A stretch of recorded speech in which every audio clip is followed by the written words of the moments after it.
I'm writing a book called Codfish right now, which is my follow-up book, which is a business book. And I talk about the seven silos of business, and they're all the same. So whether you're selling paper clips or Amazon FBA or 747s or real estate, it's most of the rules are pretty common. All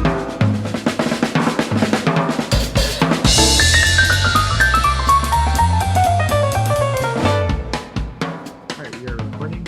This is another episode of the Automate and Grow podcast. My guest today is Henry Daas. Henry is the author of a book called FQ Financial Intelligence, and he's also a business coach, and your company is called Daas Knowledge. Not to be confused with Das Boot. No, I owned the name Das Boot at one point in Did time you? when Oh, that's interesting. For people that don't know, Das Boot means the boat in German, but it's also a famous submarine movie, right? It's a very, very good submarine movie. My son was a sneakerhead a while ago, and I said, you know what? If you really want to go into business with that, you should call it Das Boot. And so I registered the name, and but he never did anything with it because they're kids. What it is. Yeah. Well, first of all, thanks for joining me today. Great to be here. You're based right out of New Jersey, but I think like everybody else, you're looking at greener pastures split between other markets. Yes, correct. We were just talking offline, and Henry was mentioning that they're doing some stuff in Vegas as well. Yeah, we're looking for a condo in Vegas, and we have one that we like, but we have to wait until we close on this other house that we just bought. We just signed a contract for yesterday in Connecticut. So it's like, fight one battle at a time, right? One at a time. I missed that middle part. So Henry, what type of people do you work with, and what sort of problems do you help them with? So I work with all, entrepreneurs in all sort of shapes and sizes and colors, male, female, old, young.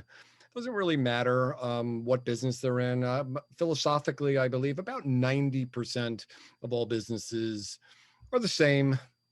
You've got to deal with accounts receivable, accounts payable, human resources, sales and marketing, IT infrastructure. I'm writing a book called Codfish right now, which is my follow-up book, which is a business book.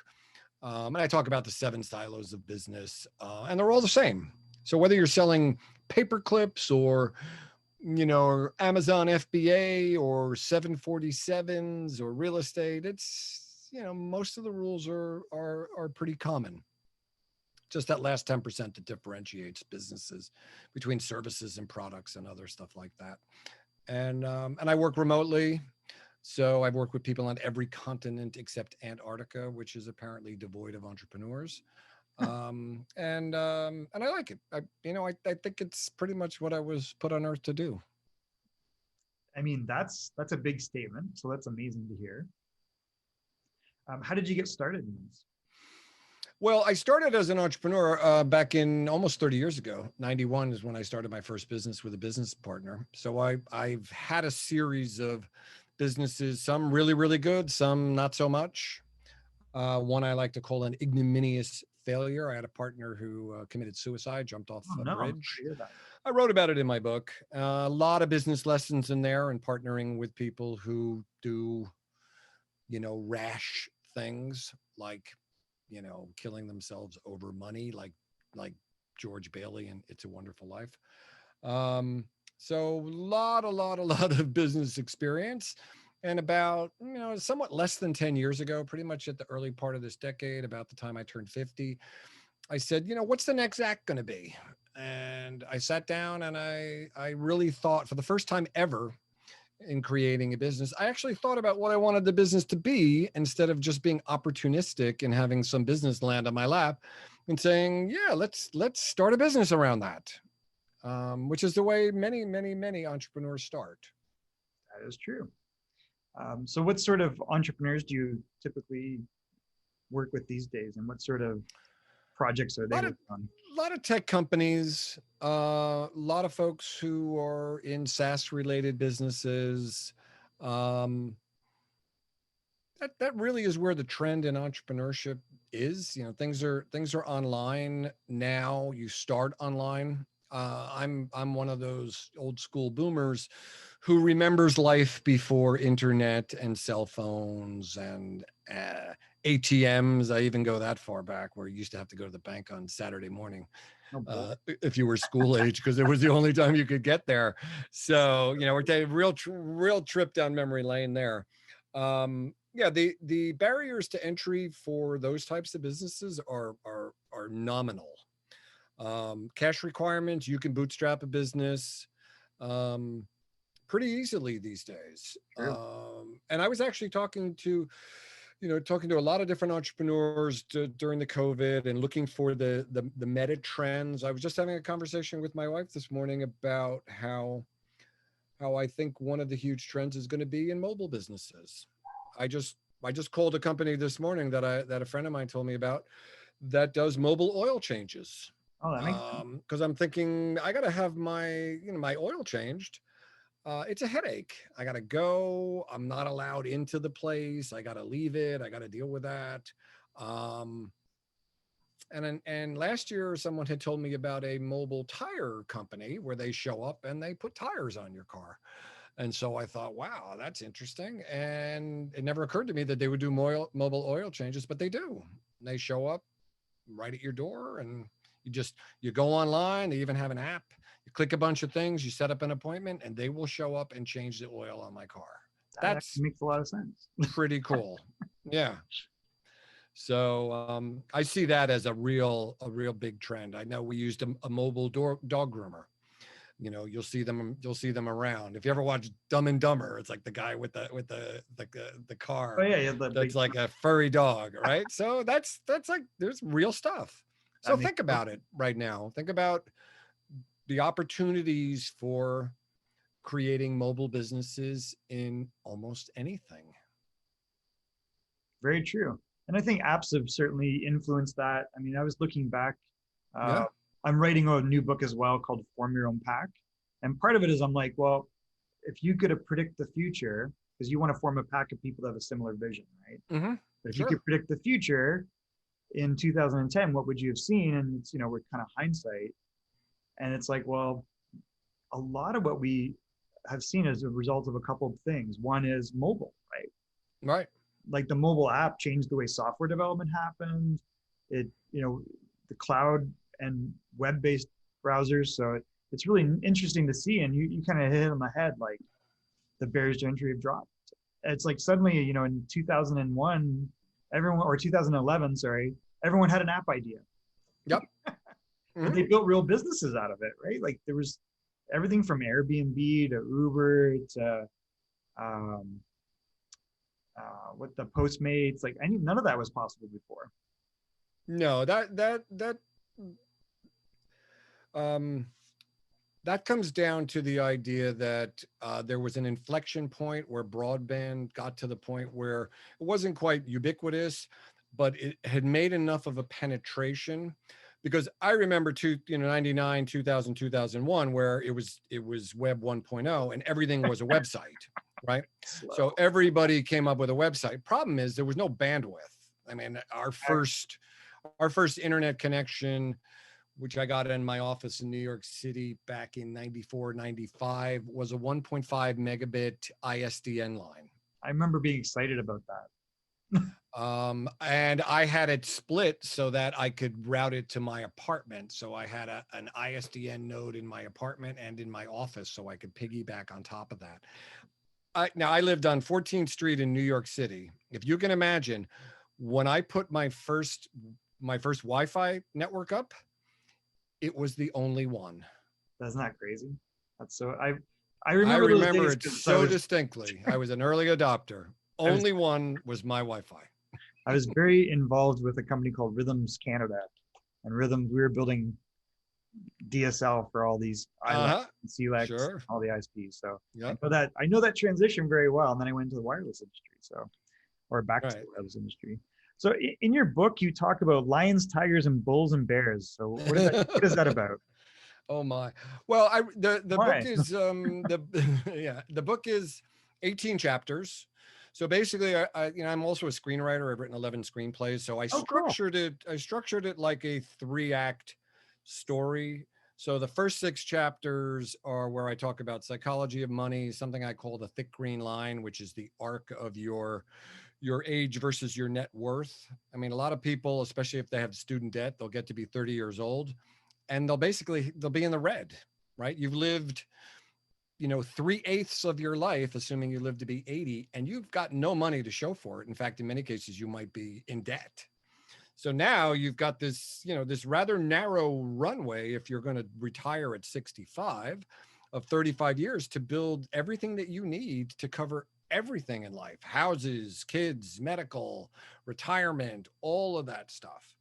And then in the second act, which is where the lions and tigers and bulls and bears, that's a chapter about stock markets. So I talk about all the different investment opportunities that you have: stocks, bonds, currency, real estate, FX, currencies and stuff like that.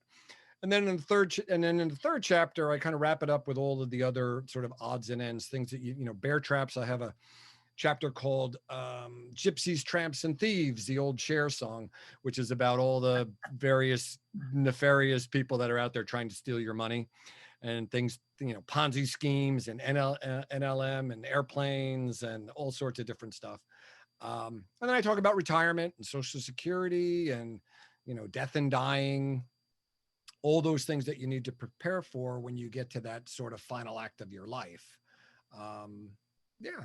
So I wanted it to be all encompassing. Not everything is going to apply to everyone at their particular moment in time, right? If you're 25 years old, you're not really concerned about estate planning, but you should know about it. I love it. It's a great, I bought your book, by the way. So I'm just taking a look at a couple pieces of this. And you have one chapter on entrepreneurship. So I encourage people to take a look at. I do have a chapter on, I think it's chapter 16. Yes, I do have a chapter on entrepreneurship, and the new book that I'm writing is really all about entrepreneurship. Yeah, big believer in running your own business. If you want to become financially independent as well as intelligent, the quickest route, it also happens to be the most treacherous route, but the quickest route is entrepreneurship. Not everybody's cut out for it. In fact, I could probably argue that most people are not. But the ones that are, they drink the Kool-Aid, and once an entrepreneur, always an entrepreneur, with some exceptions. Love it. And one final note is, in that chapter, there's a subheading called The Idea Factory. And I don't know if you've ever read the book, The Idea Factory. Oh, and you're blurry, by the way. Oh, there you go. Oh, I'm blurry. You're back. Okay. That wasn't a metaphor. I was actually blurry. You were actually blurry. That's not in the book. It's not in the specific thing in the video. Well, I wrote a PDF that's on my website that you can download for free. It's like a 30-page PDF. And I talk about the 5 reasons small businesses fail. And the number one reason that small businesses fail is your idea sucks. You never should have executed it. Trillions of dollars have been saved, including myself, by not executing dumb ideas. That makes a lot of sense. It really does. I put out a little course called Startup and Grow, and I think I concur with that, because a big part of it is rapidly prototyping and rapidly validating your idea. And I think that's the most important thing, because the barriers to entry is so low. To your point, you shouldn't have to go build a thing to figure out if someone will buy it. No, in fact, the way that, since I'm an old school boomer, I wrote the course first. So I wrote that whole book as a course. Oh, cool. Tested it with a dozen people and was about to launch it as a course when a few people said to me, Henry, you make this a book. That's your lead magnet, right? If a millennial were doing it, they would have done the opposite. They would have gone out and pre-sold a course that didn't exist to see whether there was an appetite out in the marketplace before they ever spent 5 minutes writing anything, right? And there's a lot to be said for that. I mean, I was going to write it no matter what, because it's sort of on my bucket list that I wanted to write a book and have something out there in the In world. there. And it was a great exercise for me to sort of take down, at the time, 58 years of accumulated knowledge. I wrote it very quickly. I wrote it in 50 days. I think That's like 35. I did. I did like 45 days. It was Yeah, like, I think like I think it's 35 like, writing days is what I did. It was 96,000 words after 35 writing days.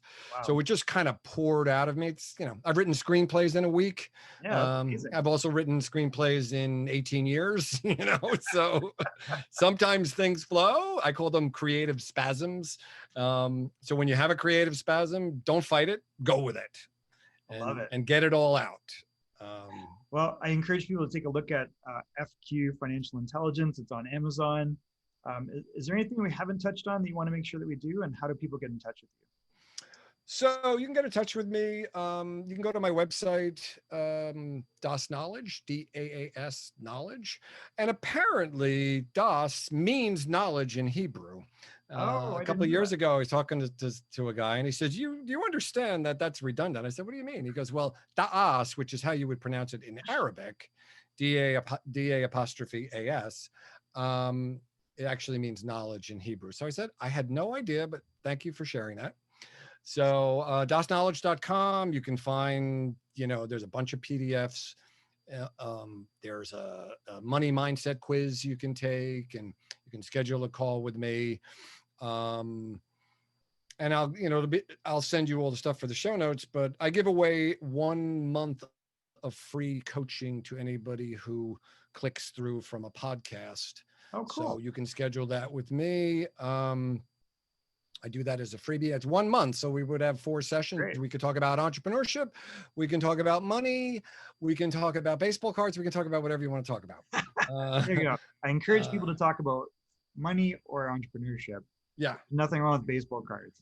Baseball cards have gone parabolic, just so you know. The prices on that. baseball cards have skyrocketed since the pandemic. I totally believe that. It's funny. All sports cards seem to have jacked up. They went, I don't know where all these people with 30 million people unemployed, where do these people have this money for baseball cards? I don't know. I think it's, Gary, a lot of it, I'm guessing, has to do with Gary Vaynerchuk. Oh, Gary V is a big proponent of that. So he's certainly out there evangelizing it. I think people during the lockdown took those people who had money and they just reallocated some of that discretionary money that they might have gone out and for dinner and said, I'm going to go bid on a Michael Jordan rookie card. That's just a theory, but I have no idea. Well, we have a friend, Frank Luntz, and at his house, we had an event there, and he has the most incredible collection of everything I've ever seen in my life in that house, including he's just kind of like laid out a Wayne Gretzky rookie card here, a Michael Jordan. Oh my goodness. Wow. I'm like, that's crazy. I have a modest collection of 60s and 70s baseball card. I only collect what corresponds to when I collected as a child. That's cool. So that's the stuff that I'm emotionally connected to. But I love it. I should be a seller at this stage of the game. I really should, sell when the market's high. I mean, it's just a cardinal rule. Read my book and it'll just tell you sell when I say take profits when they present themselves. Well, they are presenting themselves right now in the collectible market. Take those profits. Sure, it might go higher, but nobody ever went broke taking a profit, right? That's true. A couple of quick things to wrap up with. Jim Rome says you are the sum of the 5 people you spend the most time with. Who do you, Henry, spend the most time with?